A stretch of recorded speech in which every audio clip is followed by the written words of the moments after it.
Hey all, before we begin, I've got some exciting news to share. We've been working on something a little wild behind the scenes. It's called Unchained On Air, a revamped live stream series and podcast feed that takes you way beyond the headlines. It features sharp, maybe even controversial, takes on major events and the kind of on-chain intel that never makes it to your feed. It premieres this week, and it's packed. Way more shows, way more often, each one laser focused on a different slice of crypto and finance. First up is Dex in the City, where the wallets are cold and the takes are hot, with Jesse Brooks, Catherine Kirkpatrick-Boss, and V. Lee.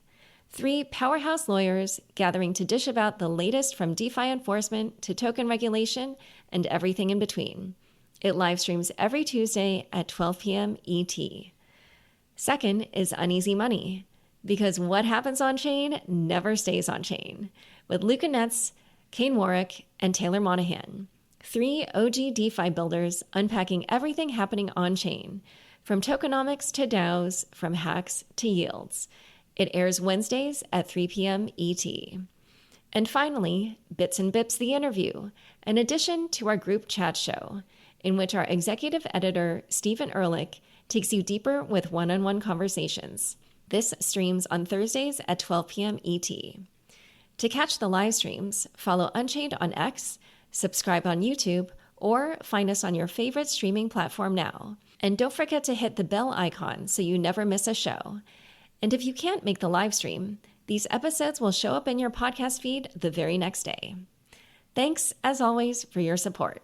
This is just a problem that's existed for a long time, and it's an idea whose time has come. AI is really the incumbent force where we should actually take this problem seriously and try to solve it. Having built on x402 quite a bit over the past month, which is that the DevX is just fundamentally better. Hi everyone, welcome to Unchained, your no-hype resource for all things crypto. I'm your host, Laura Shin. Before we get started, a quick reminder, nothing you hear on Unchained is investment advice. This show is for informational and entertainment purposes only, and my guests and I may hold assets discussed on the show. For more disclosures, visit unchainedcrypto.com. Are you a builder who needs to add on-chain trading to your product?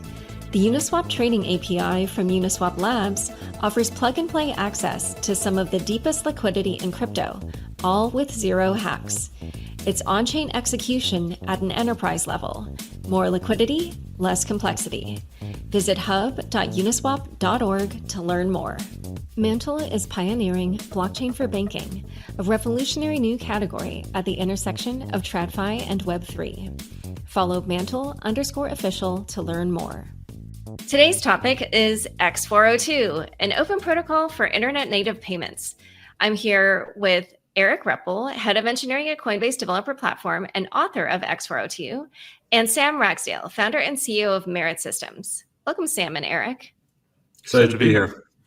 So a quick heads up for people. Today's episode is actually pre-recorded because Erik is in Asia at the moment.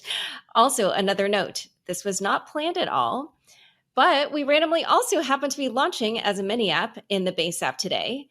So if you have the base app, be sure to check out our live stream there where we have features like being able to buy featured coins and other fun stuff.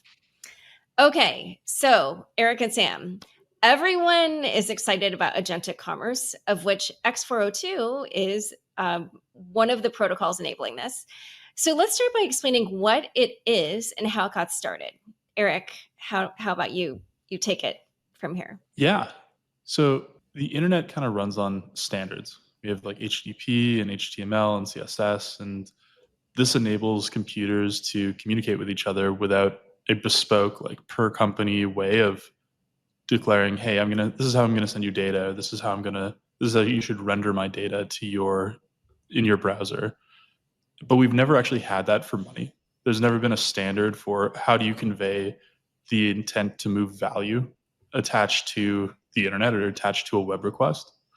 And this is a problem that's gone back to the earliest days of the internet. Mark Andreessen spent a bunch of time on this back in the 90s. You see kind of evidence of this in the HTTP 1.1 spec where the status code 402 was enshrined. And I have a party trick, which is I can recite the entirety of the 402 spec. It's one line, it's reserved for future use. And AI has really kind of forced us to reevaluate this long this long unsolved problem of internet native payments. Up until now, once we had HTTPS, entering your credit card kind of worked, but that doesn't really scale for machine to machine payments and for AI agents to be able to pay each other. I think there's an additional interesting historical anecdote there, which is when they were building the browser, Mark Andreessen and Tim Berners-Lee in the 90s, they reserved the status code 402. And I think one of the reasons behind it is at the time in 1995, running a server was about 2 orders of magnitude more expensive than it is today. Lots of things happened in the past 30 years to bring that price down. But at the time, it was like prohibitively expensive to put something on the internet. And so when they were building the browser before ads existed, they asked themselves, like, what is going to be the incentive model for the internet? Like, why would I put my server online? And then why would I respond to you if you ask my server to do some work and to give me some resources back? And the thing that was really, really obvious to them was that you would pay for it. You know, one server would pay another server to request resources or data from it. And so they reserved that 402 status code. But at the time, microtransactions didn't exist. This was like pre-PayPal. There was barely credit cards on the internet. And so there was no good way for machine-to-machine payments to happen. And, you know, fast forward 30 years, you know, lots of blockchain developments, and now microtransactions are plausible again. And it's a good time to circle back to it. And so if it kind of was reserved for all those decades, then how is it that the, X402 that we're talking about today, how did that come to be? Yeah, so I took some time off after leaving my last position and was thinking about what I wanted to spend time doing. And I came to the conclusion, like, we're going to need internet native payments to really scale AI, and started doing a bunch of research on all the attempts to do internet native payments of the past. A fun fact is Brian Armstrong actually tried to do a 402 internet native payment scheme back in 2015. And when I was interviewing to rejoin Coinbase back in October of last year, I was talking to Brian, and I was like, he asked me the question, like, what would you do what do you think we should be doing with Coinbase Developer Platform? And I said, I think one of the things we should be doing is creating a standard for these internet native payments, because I think it will really lead to the mass adoption of stablecoins and the proliferation of crypto across the internet, because stablecoins and modern blockchains just are the best way to move money that exists on the planet right now. And it's the only real way to move a tenth of a cent and not have the fees be like a disproportionate amount of the value transferred. With traditional credit cards and traditional financial rails, really 30 cents is the floor, and the recipient will get $0 out of that because there's just a 30-cent fee attached to the transaction. And so I rejoined Coinbase, and then I spent a bunch of time basically taking the research I'd done prior to joining Coinbase and formulating the X402 spec and the initial SDKs. And we put X402 out back in March at ETH Denver and showed it to some early partners and early builders, including the Solana Foundation and a bunch of folks at ETH Denver. We knew from the start X402 needed to be multi-chain and open and neutral to have any chance of getting adoption. And it's kind of grown from there. But it's a really old problem. Like, I always want to make sure I make it super clear. Like, this is just a problem that's existed for a long time, and it's an idea whose time has come. AI is really the like incumbent force where we should actually take this problem seriously and try to solve it. So now let's talk about the fact that I'm sure there's some percentage of people who are going to listen to this and be like, I make payments online every day. So, what is the difference between what you're building with X402 and what payments today, like, generally in the mainstream, what is the difference between those two? It's a great question. There's this really subtle thing with engineering where the payment experience that you perform probably looks very similar from website to website. Like, you're entering a credit card information, you're entering like the expiration, the CVV, your address, and that form on a web page looks pretty similar in each website you go and buy something on. But what's happening from your browser to their server actually can be completely different on every website. In fact, it is completely different on every website. The like interaction and the exchange of data is just not standardized at all. And that's also true from like the person accepting payment. right? Their integration into PSP is actually completely different depending on the vendor that they choose. Like the Stripe API and the Adyen API and the checkout.com APIs are all completely different and require a robust integration. And so what x402 does is it makes it so that like there's one thing to integrate, and then you can accept payment regardless of the underlying mechanism. And why that's really powerful for AI is AI are probabilistic systems where they're not guaranteed to fill out that form the same way every time. And there's like 12 forms in a credit card. There's 12 fields in a credit card form. Your agent is not going to be able to fill those out correctly every single time. But if you give it a tool which just says, hey, you can now structurally pay the same way that you can structurally make an HTTP request and ask for the content of an API or a website, it makes it a deterministic problem rather than a probabilistic problem. I would even go a step further, having built on x402 quite a bit over the past month, which is that the DevX is just fundamentally better. The DevX being the developer experience. When you're doing checkouts with stablecoins, it's much simpler either to pay somebody for something in stablecoins or receive money in stablecoins. One, there's just less work to integrate. Two, there's no chargebacks. Chargebacks kind of creep. So this is any credit card transaction, any wire, any international wire can theoretically be clawed back at some level of escalating legal pressure. And with stablecoins, you don't have that. And so it doesn't leak into the developer experience. So it's much easier to send and receive money.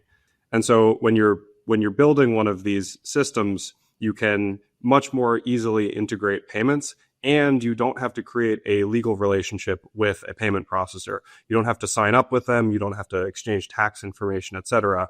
You can just accept self-custodial money in the form of stablecoins or other cryptocurrency. Yeah, when I was learning about this, I was feeling like, oh, this is like cash, but digital. Is that how to think about it? Because like the protocol doesn't even use accounts. Totally, yeah. The x402 is like super lightweight, right? It's just a way to declare payments. It doesn't take custody of funds. It's not in flow of funds. It isn't actually even prescribing a like mechanism of payment. It just says like, hey, here's a common pattern to say, here's how to give me money, and then clear instructions for the customer on how to make that payment. And so cash is like, I think stablecoins broadly just are like the closest digital analog that we have to cash. Yeah. But so this was something that I was wondering, because it's like chain agnostic. Are you in the background adding all these different chains constantly, or like how does it make it chain agnostic? I don't understand how that even works. So it comes down to the category of chain. And so what x402 does is it specifies the mechanism that a chain should utilize to move funds and a set of principles that should be adhered to per chain.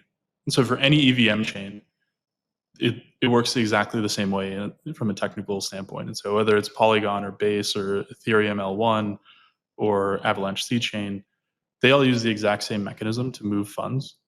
And then similar for SVM chains, x402 basically enshrines like a canonical way to move money per chain, and then both the client and the server understand, hey, we're doing a transaction on Base. Okay, we're going to use EIP 3009 for a gasless transfer.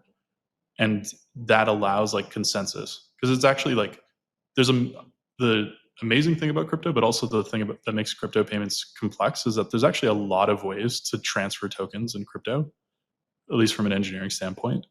And they all result in the same thing of, me sending $1 to you. But the way you code it up, the way that you actually build against it has like there's many different options. And so x402 basically prescribes, hey, this is the way to do it. This is like how to form the connective tissue for payment across each chain.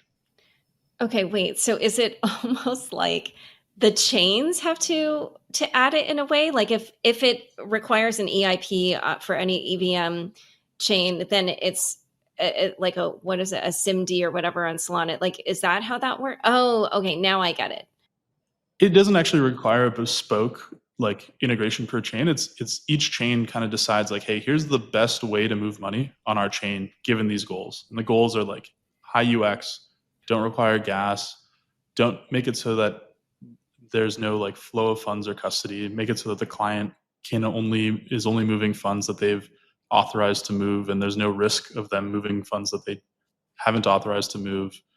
And given those like requirements, I work with each foundation basically to enshrine like this is the best way to accomplish those goals using the mechanisms already available on our blockchain. Okay. I have historically analogized it to ERC20. I think that is quite a helpful mental model for what a standard is. By creating a standard for what represents a token or a transferable fungible token on a given chain, you kind of create a network effect around integrations. Any DEX or any DeFi protocol or any payment processor that accepts ERC20, they benefit from everybody else accepting ERC20 because then there's not multiple forms of ways to collect money, and everybody can hold ERC20 in their wallets. They can put ERC20 into their DEXs. They can put it into their lending protocols. They can pay for NFTs with it, etc. But it doesn't necessarily require deploying any code to make the ERC20 standard. You just make a standard way for people to transmit value on a given chain. And then Solana has the SPL tokens as well. And I would say that X402 is very similar there. It's just means that every merchant and every buyer can say, I would like to integrate with X402. I would like to access X402 resources. And they all benefit from everybody else agreeing to use a single standard.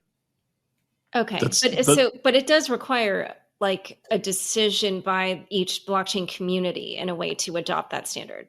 Okay. Totally. This is kind of the difference between a standard and a protocol, in my opinion, where a standard is actually just social convention and kind of like an agreement amongst parties to do something in a certain way, whereas a protocol involves deploying new code to the blockchain and saying, oh, we're going to all use this smart contract.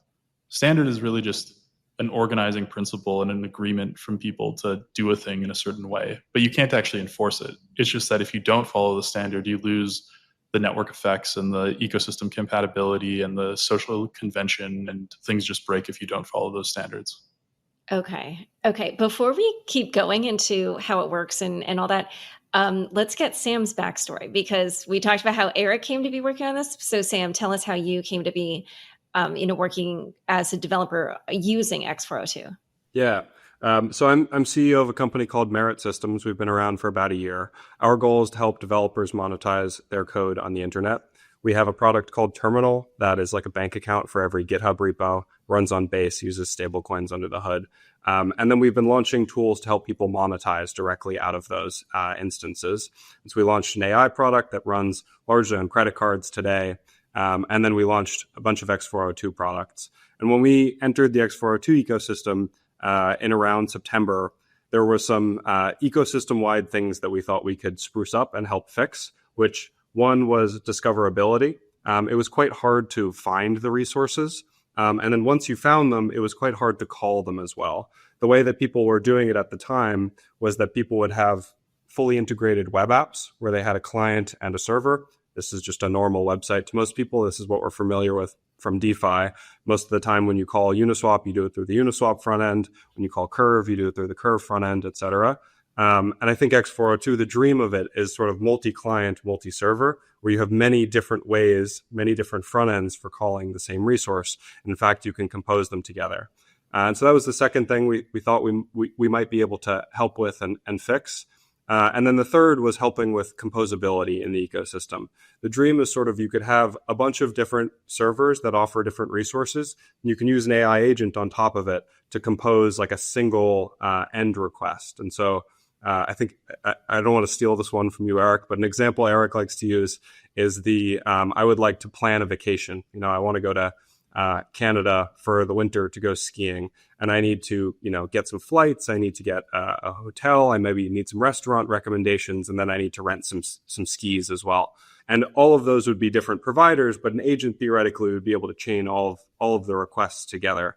And so far in the ecosystem as of September, it was quite hard to do that. There wasn't really a canonical interface for doing it. And there was like some technical difficulties around doing it. And so we put our heads together, the 7 of us, and came up with X402 Scan. You can find it at x402scan.com. It's simultaneously a discovery layer that gives you great analytics over the X402 ecosystem. You can understand who is transacting, what merchants are accepting money in what currencies, on what chains. And then I think more excitingly, you can then also call all of those resources. So it's like kind of like a browser for the X402 ecosystem, which allows you to see all of the X402 resources, and directly in line, you can go and you can fetch those resources. And then I think about a week and a half after launch, we launched Composer to fix the last, or to try to fix the last leg of this, which is sort of ChatGPT, except with an embedded wallet that allows you to call all of the resources, which really helps developers when they're thinking about what resources to build. They can build for Composer and then future clients that look like Composer and build resources that compose nicely and have kind of a shape that makes sense to work with an AI agent. Okay. And that last bit is sort of like a front end. Is that how to think about it? Like, yeah, exactly. Okay. Yeah. I think the analog you should think of for X402 scan and why it's named this way is because if it's like Etherscan, which we're very familiar with from DeFi. The bit that we've added on top of it is sort of like Composer, which is an AI agent that can also call all of the resources available on X402. Okay. This is so interesting. So, what you just described is kind of like from the developer side. So now let's like completely flip over to a different angle, which is, so let's project at some point in the future when X402 is widely used.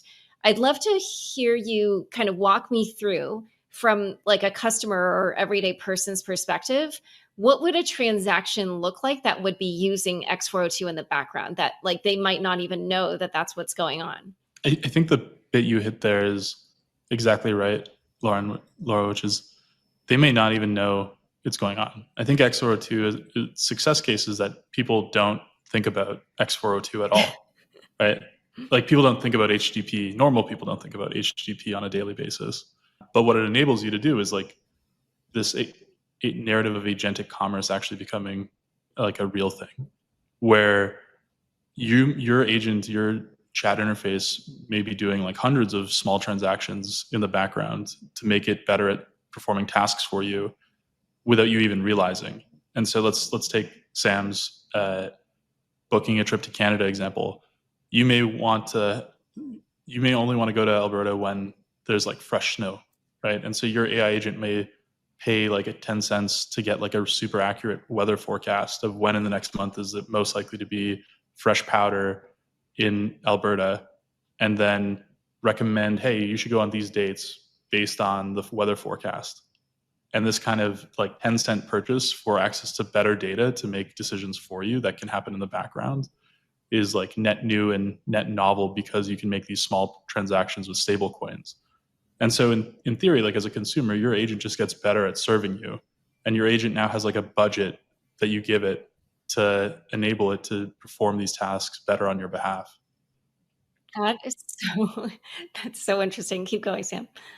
Yeah, I think another example I like is a lot of the news companies are struggling right now with the decline of advertising revenue and people's lack of interest in paying for news, maybe. And so one of the models people are thinking about is usage-based pricing. You have a paywall in front of each article, and maybe you pay $1 per article rather than paying $5 a month. And you could imagine waking up in the morning and saying, I want to pay $5 for my custom newspaper. And then your agent goes through, the 50 different news sites, picks headers that it wants to buy. It buys the top 5 that you're most interested in based on your personality. And then it makes sort of a perfect news briefing for you in the morning while you're brushing your teeth.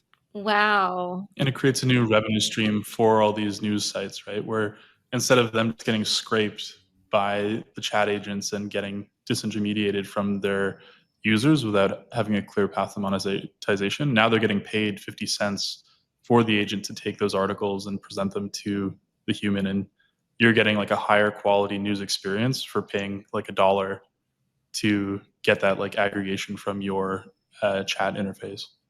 Okay, you guys, this is hilarious. I don't know if you specifically picked that example, because I have been quite vocal about how I think the media business models are broken, and that I am very interested in crypto ways that can be fixed.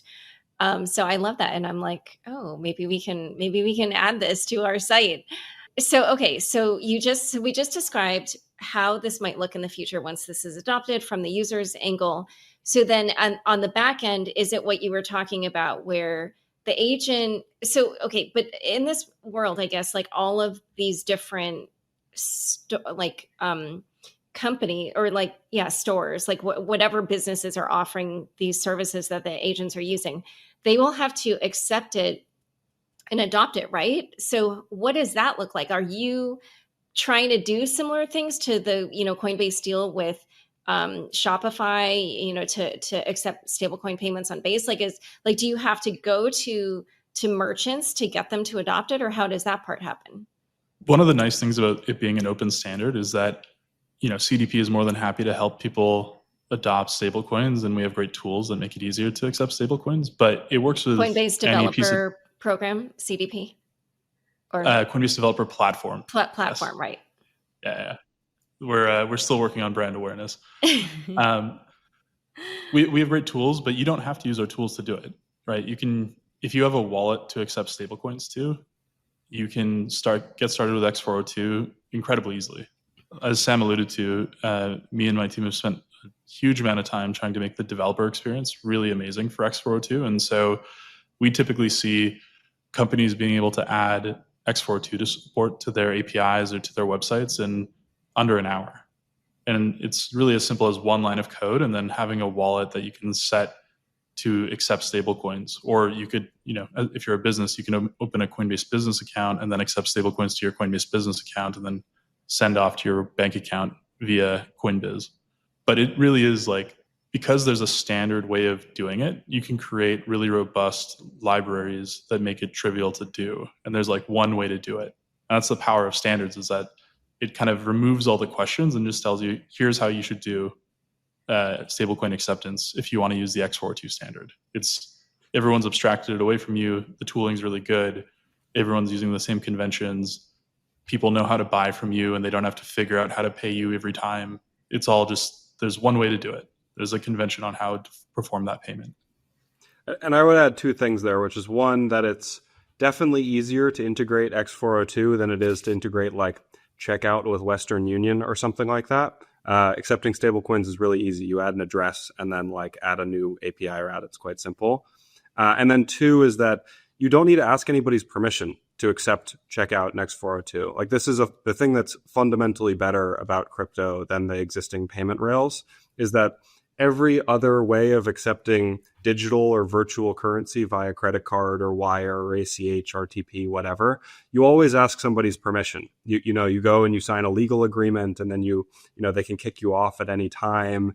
You have to abide by their terms of service, all of that stuff, which some of that might be good, but it is fundamentally better if you have self-custodial money that you can just sign up yourself. You can be this long tail. You can accept payments for anything. You don't have to ask anybody's permission to get paid. And one other thing that I was just thinking about, you described it as the standard, and, it's just a way for everyone to agree on how this should be handled. But I was wondering, are there competing standards as well? Because crypto, it's not new. So are there other, people that are saying, hey, actually, we think this way of doing it is better. And so is there competition? I think within the crypto ecosystem, there's been a few people who have kind of forked, but actually most of them have come back to x402 as a standard. I think a lot of the reason for people forking, especially in the early days, was thinking that Coinbase was going to turn this into a base only thing or a Coinbase specific thing. But we really genuinely want this to be a open, neutral standard that isn't governed or controlled by Coinbase unilaterally, which is why we're actually moving x402 into a foundation. And so it'll be governed in a similar fashion to how all open standards or programming languages are governed, where multiple companies can come together and collaborate, and there's no unilateral control by one entity. And so we announced a couple of months ago that Coinbase and Cloudflare will be the two founding members of the x402 Foundation. But there'll be plenty more, and Cloudflare will be using x402 to allow their customers to accept pay per crawl. So anyone who's hosting a website on Cloudflare will be able to use x402 and accept payment if an agent is trying to access their content. And so the kind of integration becomes one click, in theory, from the cloud if you use Cloudflare as your host. Okay. Oh, super interesting. Um, all right. So one other thing that I wondered is, so as we talked about, we have these existing payments on the internet that most people think, work okay. And then now we have this new standard happening. So in the future, do you think that it'll be kind of like snail mail and email where they coexist? And if so, then how do you think the payments landscape will change? Like, which types of transactions do you expect will be done with this kind of technology versus which ones will just remain sort of the ones that we've had so far? So there's this category of agentic commerce. It's kind of like, who knows what it means at this point. I'll give you a definition that I like to use because I think it's a good reference point. Is agentic commerce is like any purchase initiated by an LLM, and those fall into two categories. One is conversational commerce, where the human is like very much in the loop, and your AI agent, your ChatGPT is doing research for you, and then at the end saying like, "Hey, these are the shoes that you should buy," and you just click yes. And then there's this autonomous commerce, which is more the example of purchasing data or APIs or tools that make the agent more effective at its job. The example being paying for a weather forecast for Alberta to know when you should go skiing. And X402 is better for both, but it's orders of magnitude better for autonomous payments, because these autonomous payments are going to be much smaller in size, and stablecoins are just much better suited to handle small, frequent transactions compared to existing rails. But the advantage of accepting X402 is it can do both. Like, you can transfer a tenth of a cent with X402, or you could transfer $1 billion. And what I think we're going to see is, as consumers start to have more access to stablecoins, and as the friction to add stablecoins to these interfaces that humans have increases, we'll see like a shift where in the start it's largely autonomous commerce that uses X402, and over time it's all commerce that can use X402. Okay. I think it's always worth calling out as well. There's nothing about X402 that makes it crypto only. And so you actually could do fiat transactions using the X402 standard. And I suspect we will have that. And I suspect a really common pattern you'll see is stablecoins and X402 used for the small information and the equivalent of the pay for data example. And then credit cards being used for the large, I'm booking the flight now, and so I want some consumer protections, and I want to put it on credit rather than having to actually have the funds available to purchase that. And both those transactions are expressed via X402, but the payment network actually depends on what is more optimal for the type of purchase. Okay. So I want to ask more about that, but first we are going to take a quick word from the sponsors to make this show possible.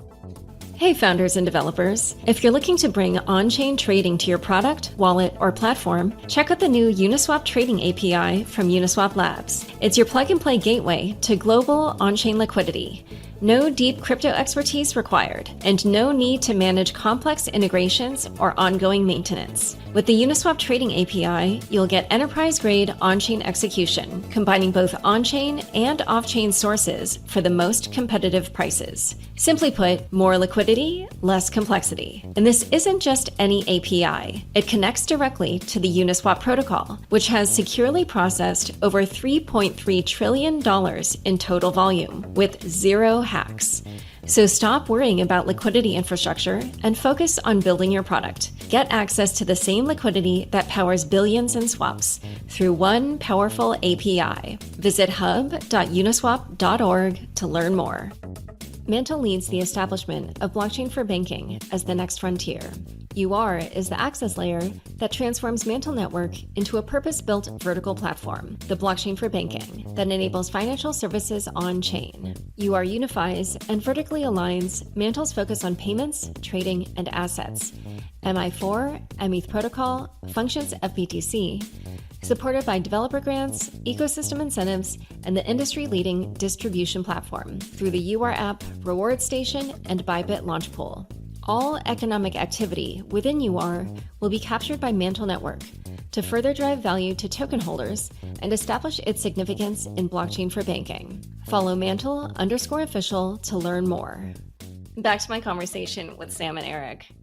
So I just wanted to ask a little bit more about what you said, where you said that you felt the standard could be used to move fiat money. Like you mean like literal analog money in bank accounts that, could get lost in wires and like, what does that mean? Yeah, there's nothing about x402 that would prohibit you from using ACH or SEPA or a wire or a transaction on the Visa network or MasterCard network. Again, x402 is really just an enshrined set of agreed upon practices on how to initiate those things. And so you could absolutely use x402 to convey wire instructions.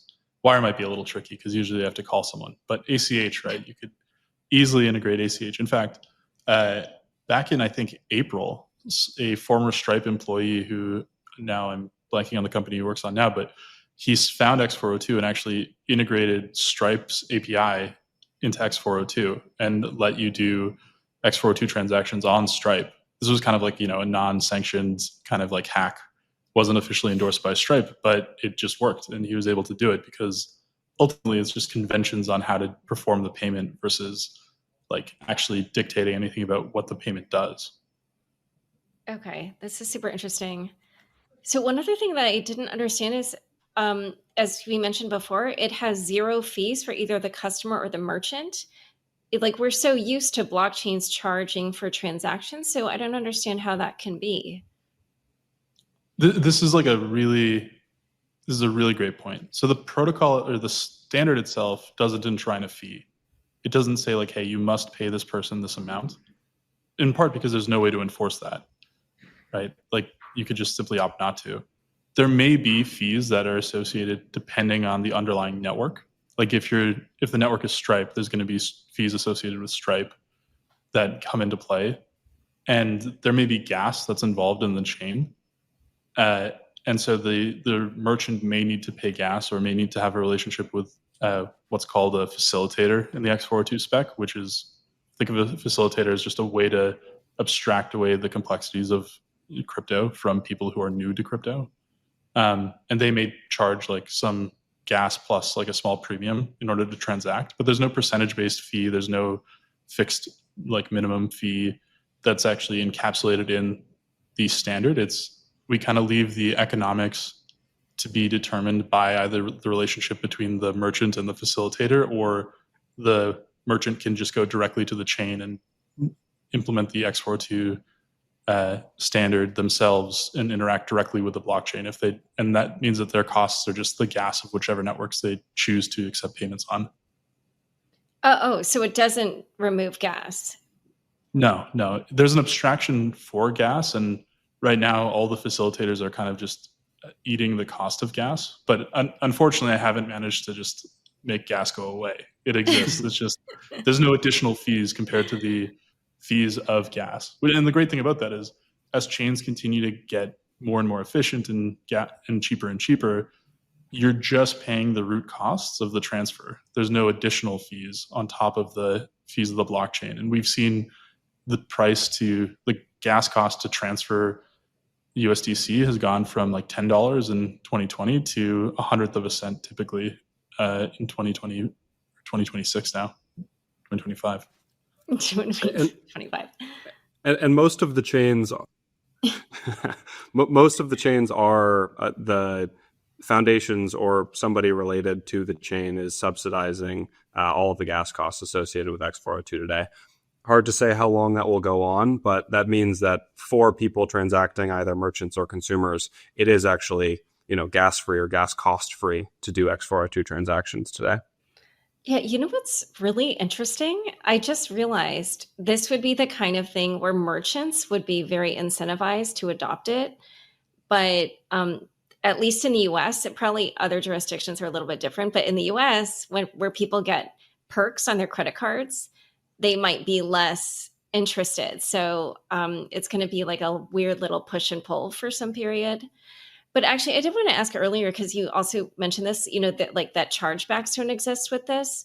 So, if I do buy something and then I realize like, oh, it doesn't fit, or I don't like it, or, whatever, then how does that get handled? So at some point, we're going to need to handle the chargeback problem. One of the things But I think right now we're just trying to create convention on how to perform the equivalent of me handing you $1, right? Where if I hand you $1 and you walk away and I don't know you, like I have no way of getting that dollar back. And so eventually we're going to need to create more complex forms of commerce where there's this concept of chargebacks and reputation and disintermediation, and but those are like very difficult problems that we need to progressively build up to. And I think the place to start is this like $1 concept, right? Where I'm handing you 20 cents to call your API. X402 kind of foresees this problem and has this concept of a scheme encoded in the spec. And the scheme is, you can think of it as the logical way of moving money. And so the first scheme that we launched is called exact, which just says, I'm paying you exactly $1. But you can imagine a scheme that has the logic of a chargeback, and then there's some intermediary that acts as like the determinant of like, can this be charged back or not? Or there's like some policy where the client can file a complaint and affect the reputation and pull money back at a future time. And that may be like a new scheme, but there's so much complexity that goes into that. And especially when you have like automated movement of funds, like what would prevent a client from always asking for their funds back, right? Chargebacks are like a human process right now. But if you automatically could just say like, oh, give me my money back, an AI could just purchase from you and then take the money back right away. And so you have kind of the opposite problem as well. So I've been having the chargeback argument for many years now with people around stablecoins, which is that I think it's fundamentally better to have a system that does not have chargebacks. Like, I think it's something that we've grandfathered in since like, the early credit card days when credit cards were processed by fax. I actually think you totally can have an economy that works without chargebacks, which is that you go to the merchant, you hand them your $10 in cash and you buy your jacket. And then you come back with your jacket and you say, this is a bad jacket, I would like my $10 back. And if they don't give you your $10 back, then, they're a bad merchant and you'll go and tell everybody they're a horrible merchant and you shouldn't use them. And then people will stop buying from them. And so I think you can actually just have an economy that runs on merchant reputation that does not have like credit card companies able to do the clawback at the level of the transaction. Like, I don't think it belongs in the money protocol at all. Interesting. Huh. But okay, but I guess like, yeah, if the merchant refuses, then the customer just is screwed. And I mean, maybe it's like, not $10, maybe it's like $500 or, $1,000 or whatever. So I think you could have consumer protections like you do now, right? Like the government could be in charge of making sure that, in the case that the shop says this is a refundable purchase and you will be able to get your money back if you don't want it in 30 days, and that's sort of part of their legal agreement around buying, then if they don't give you your, $1,000 back when you return the jacket, you can go to the government or you can sue them. You can take them to court and they can give money back. And then that's enough of an incentive that will almost never happen. Like, I don't know how that obligation moved to the credit card companies, but it never really made sense to me. Huh.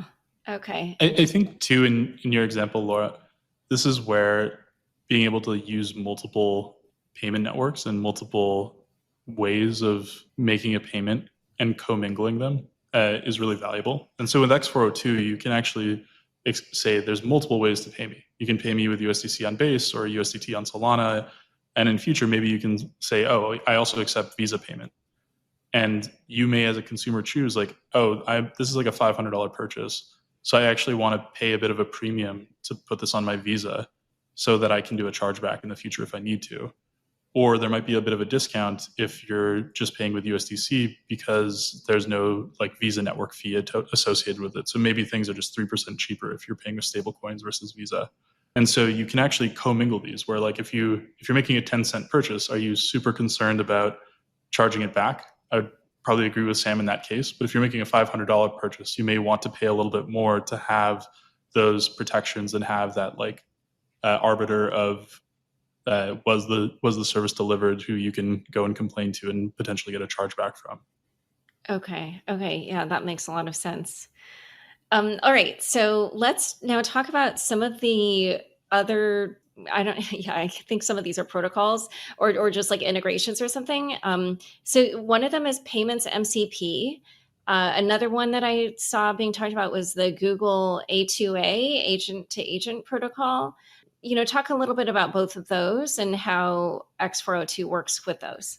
Yeah. So payments MCP is a product that Coinbase created that gives any MCP compatible chat interface, such as Claude, access to an embedded wallet, access to the discovery layer of X402, so it can find different services that are available on X402, and then the ability to pay for these services. And so you install payments MCP, and now Claude can go and purchase anything that's available in the X402 ecosystem on your behalf. And you can give Claude like a dedicated wallet. You can control spend permissions on the wallet. You can create like very sophisticated guardrails for your AI to purchase. Because money is like fully programmable, you can create user experiences that are like extremely safe by just saying, hey, you're not allowed to spend more than $1, and that's like enforced in code in the client. And what that lets Claude do is it's this like more powerful AI thing that we've been talking about, where now Claude can actually pay to access data that's behind resources or behind paywalls for me, or pay to use tools that it doesn't actually have access to. And there's this kind of this dynamic ecosystem of anything that accepts X402 is now available to use, versus me having to go in and manually integrate one MCP tool at a time.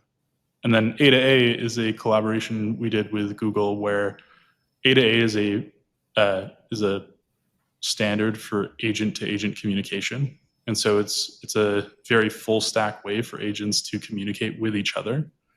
And we worked with Google to create a native integration to A to A that allows those agents to then pay each other using X402. And for all the same reasons, stablecoins are great for small payments. Agents are also great for agents paying each other, because typically an agent's not going to need to pay another agent like $1,000. It's usually like sub-dollar transactions. Okay. All right. Super interesting. So now let's talk about apps, because I'm sure there's a lot of things being built on this, and a lot of things maybe that already are being built or have been built that are exciting to you. So what are some of your favorite apps that either already exist or that you're seeing being built? Yeah, so we look at a lot of this data. I think a lot of the resources, vast majority, are listed on X402 scan. So I pour over this all the time.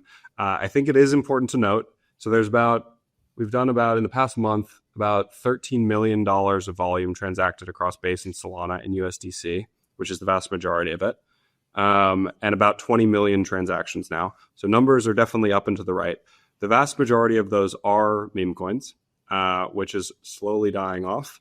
But there is a long tail of builders that have come in that are building non-speculative resources that are informational. So just, sorry, because of the way that we were talking about like how it's being used. So how are people using X402 with meme coins? Like what are they doing with those?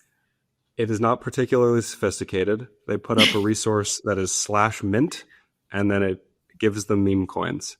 Which I will note is not a particularly good way to mint a meme coin. You would prefer to do it through a smart contract.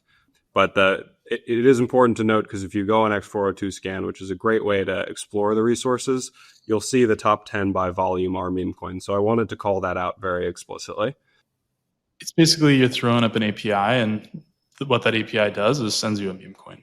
Oh, okay. So it's just like people are basically having fun with it, I guess. Yes, exactly.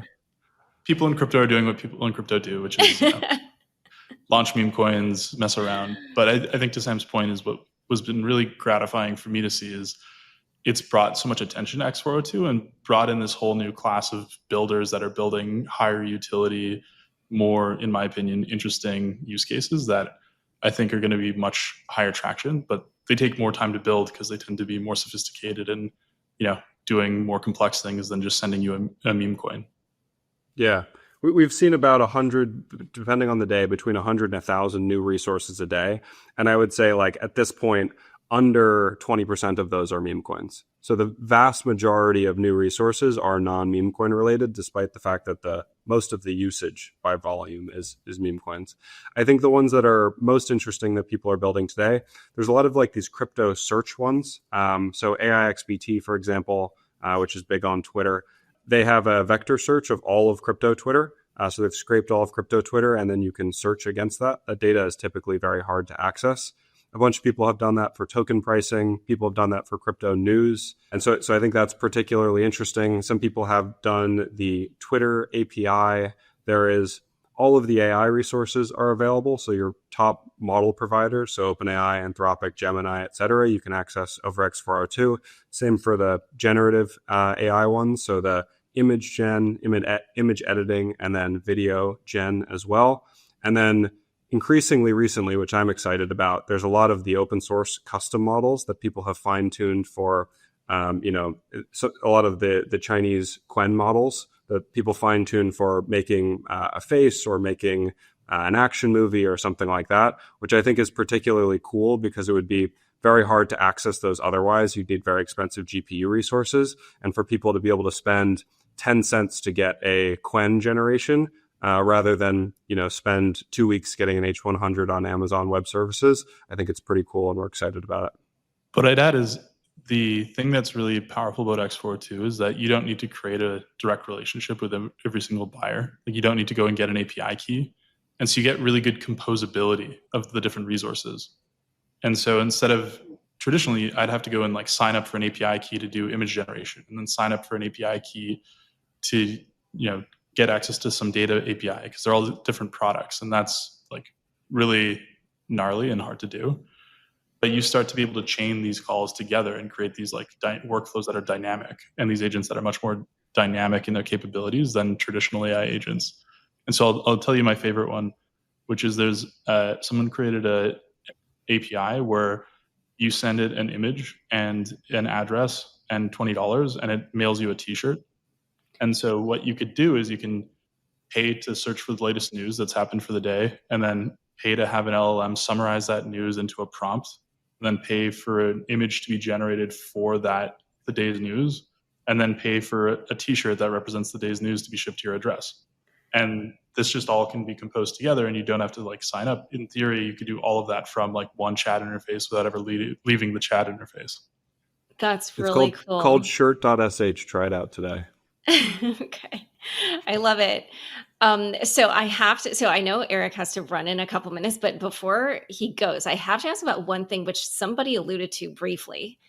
As we know, when the bots get released on the internet, there can be a lot of kind of spammy and scammy activities that happen. So, is there a way to kind of figure out just if you're interacting with an agent, whether or not it's one of those, or how to prevent that type of behavior? Yeah, what you're talking about is reputation and discovery. And there's a EIP that was put out by the Ethereum Foundation's AI division called EIP 8004 that I'm a co-signer of. I think 8004 is like a great launching place to start thinking about these problems, but these are really hard problems. Like I don't think X402 solves every problem, right? And it doesn't try to. It tries to solve one problem quite well. But to get to like a fully agentic internet, we're going to need multiple standards. And we just understand, basically, people just leave reviews of different agents that they've interacted with. Is that how that works? Correct. Yeah. It's kind of, you can think of it as like Yelp for services and AI agents. But you're going to need these concepts of reputation to create like a robust agentic economy. It's just that I think that reputation is less obvious how to solve than payments are. And so as the space evolves, we're going to have more and more standards that kind of can get combined to create a robust ecosystem. The analogy I make a lot is like the internet wasn't super useful when it was just HTTP. We needed HTTP and HTML and CSS and JavaScript in order to create the like experience that we have today. But each one of those is kind of like an independent thing that needs to be built up. And so it's an absolute, I think absolutely, like we just need to start experimenting and pushing the ball forward, and we're super early on all of this stuff. And so I think movement and just trying stuff is the key right now. And then to add on to your analogy, HTTP, HTML, CSS, and then search, and notably PageRank, so that you can surface the stuff that's actually good and high reputation, and people can access it and be certain they'll get the services they asked for. Okay, great. Well, you guys, this was so fun. Thank you so much. I really enjoyed learning all about x402 and getting a glimpse of our agentic commerce future. Thank you for having me. Yeah, it's been a blast. Thanks. Welcome to this week's news recap. Let's begin. Uniswap proposes fee switch and $800 million token burn in major overhaul. Uniswap leaders have unveiled a sweeping proposal that would activate long-discussed protocol fees and introduce a large-scale uni token burn. The plan would route a share of swap fees into a, quote, token jar, allowing users to burn uni and withdraw an equivalent amount of crypto, reducing supply while tying the token more closely to the protocol's revenue. The proposal also calls for retroactively burning nearly 100 million uni, worth about $800 million, representing fees that would have been captured had this mechanism existed since launch. It is backed by Uniswap Labs, the Uniswap Foundation, and founder Hayden Adams. Quote, Labs has been unable to meaningfully participate in Uniswap governance. That ends today, Adams wrote. If approved, the foundation would eventually wind down, with most responsibilities shifting to Uniswap Labs. Additional features include MEV discount auctions, quote, aggregator hooks for V4, and an end to Labs front-end interface fees. Coinbase reopens U.S. retail access to token sales with new launch platform. Coinbase has introduced a public token sales platform that will allow everyday investors worldwide, including those in the U.S., to join token launches for the first time since the 2018 ICO crackdown. The first sale will feature Monad's MON token from November 17th to November 22nd, ahead of the project's mainnet release on November 24th. Quote, token launches needed a change. So we built it, the exchange said, emphasizing a design meant to avoid first-come dynamics. Coinbase is using a, quote, filling up from the bottom, end quote, allocation model to broaden distribution and limit concentration among large buyers. Users who rapidly sell their tokens may see reduced allocations in future launches. Coinbase requires issuers to provide detailed project disclosures and enforces a 6-month lockup on token sales by teams and affiliates. The platform follows last month's $375 million acquisition of Echo, though Coinbase said the new marketplace operates separately. The company expects to host about one sale per month, with purchases made in USDC. Senate Agriculture Committee releases draft crypto market structure bill. The Senate Agriculture Committee has published a draft of its digital asset market structure bill, marking a key step toward the Senate's version of the House-passed Clarity Act. The text, led by Chair John Boozman and Senator Cory Booker, outlines how the Commodity Futures Trading Commission would oversee spot crypto markets and where its authority would intersect with the Securities and Exchange Commission. The draft defines core terms such as, quote, blockchain, end quote, directs the CFTC and SEC to issue joint rules, and classifies major assets like Bitcoin and Ether as, quote, digital commodities. Several sections remain bracketed, signaling unresolved questions, including how to address decentralized finance. Committee staff worked through the weekend to finalize the draft, even as Congress negotiated to end the government shutdown. The legislation faces a long path. It must be reconciled with the Senate Banking Committee's own draft before either panel can advance a final bill. Industry groups said the document offers the clearest view yet of the regulatory framework taking shape. On Unchained's new show, Dex in the City, crypto lawyer V. Lee said she doesn't expect a market structure bill to pass until 2027. Hyperliquid activates emergency lock after Popcat trades trigger a vault loss. Hyperliquid briefly paused. Arbitrum-based deposits and withdrawals on Wednesday after a trader's leveraged positions in the Popcat meme coin triggered significant losses for the exchange's community-owned vault. The platform's Arbitrum bridge activated its, quote, emergency lock function as the issue unfolded, according to on-chain data. A series of trades tied to an individual who split $3 million across 19 wallets resulted in more than $20 million in long Popcat positions. Those accounts were later liquidated as the token's price fell, leaving the vault with nearly $5 million in losses. Blockchain analytics firm Arkham described the activity as, quote, passing $5 million of bad debt, end quote, to Hyperliquid's liquidity provider. Hyperliquid halted transfers to manually close the position, a step developer IlionSync said was necessary, while the team confirmed system stability. Quote, the Arbitrum bridge's automatic locking was triggered by a conservative set of conditions, and the bridge was unlocked after the situation was thoroughly investigated within around 25 minutes, they said on Discord. Normal withdrawals resumed soon after, and Hyperliquid said the blockchain itself remained unaffected. Arrow platform aims to merge 2 major DEXs into one cross-chain hub. The team behind Aerodrome on Base and Velodrome on Optimism is preparing to merge both exchanges into a single platform called Arrow. The project comes from the group now formally identified as Dromos Labs, the developer overseeing both DEXs, which together handle hundreds of millions in liquidity across the EVM ecosystem. Arrow is designed as a central liquidity hub that will first expand to Ethereum mainnet and Circle's ArcChain. Quote, Aerodrome has been successful on Base and is excited to expand to effectively service other Ethereum networks via Arrow, CEO Alexander Cutler said. Executive Director Luis de la Cerda added that Arrow's unified token will, quote, serve as a claim on the productive capacity of the platform.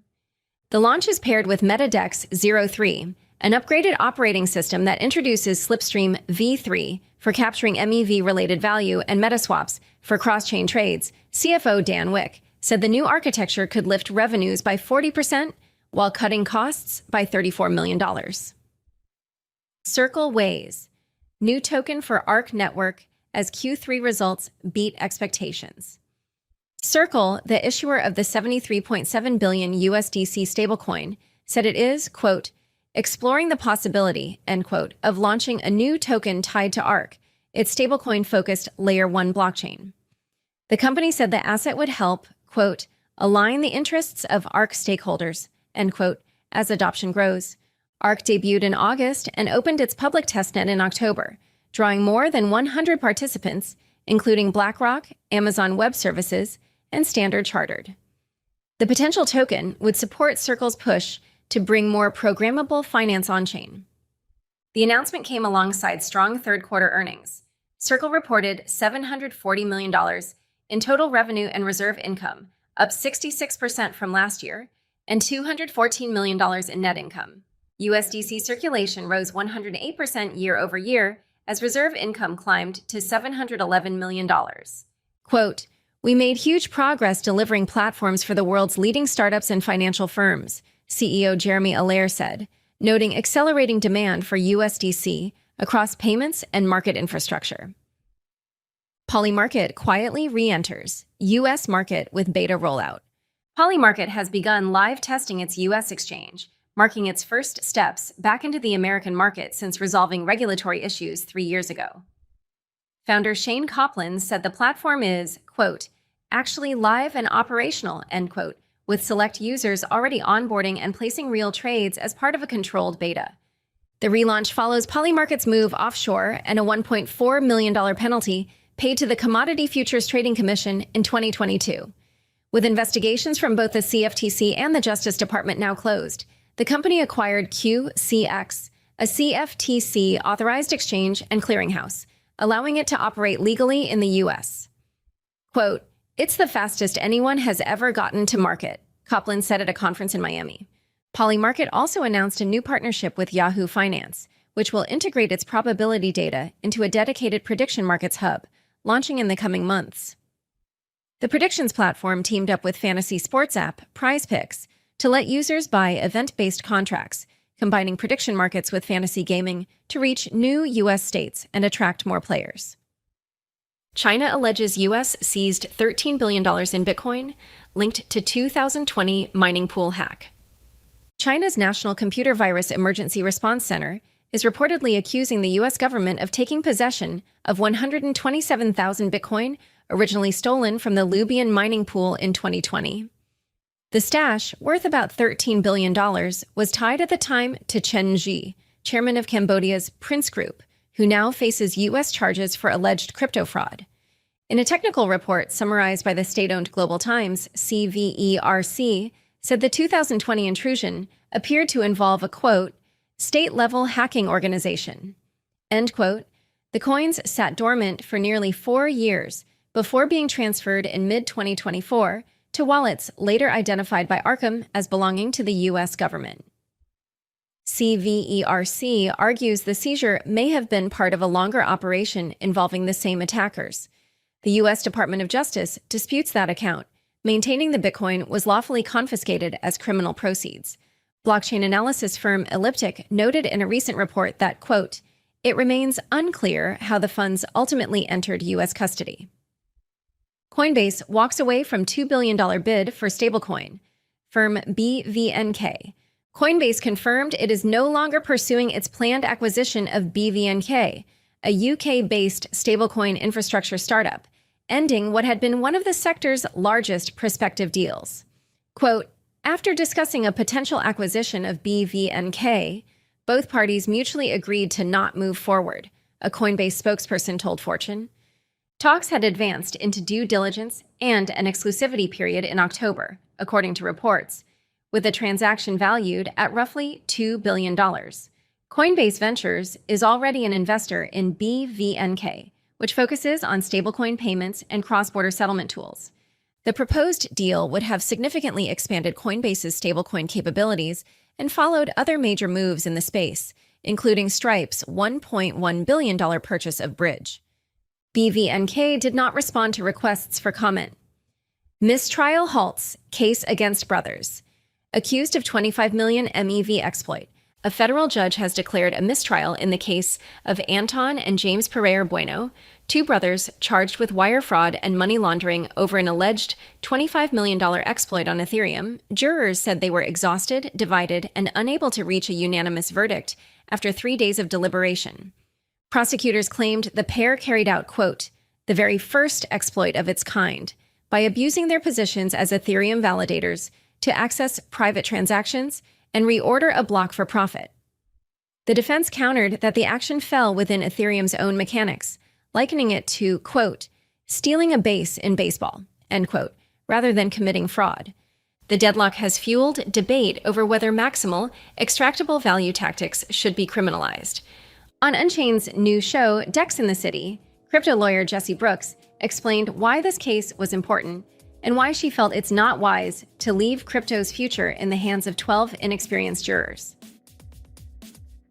Unchained is produced by Laura Shin, with help from Matt Pilchard, Juan Aranovich, Margaret Curia, and Pam Majumdar. The weekly recap was written by Juan Aranovich and edited by Stephen Ehrlich. Thanks for listening.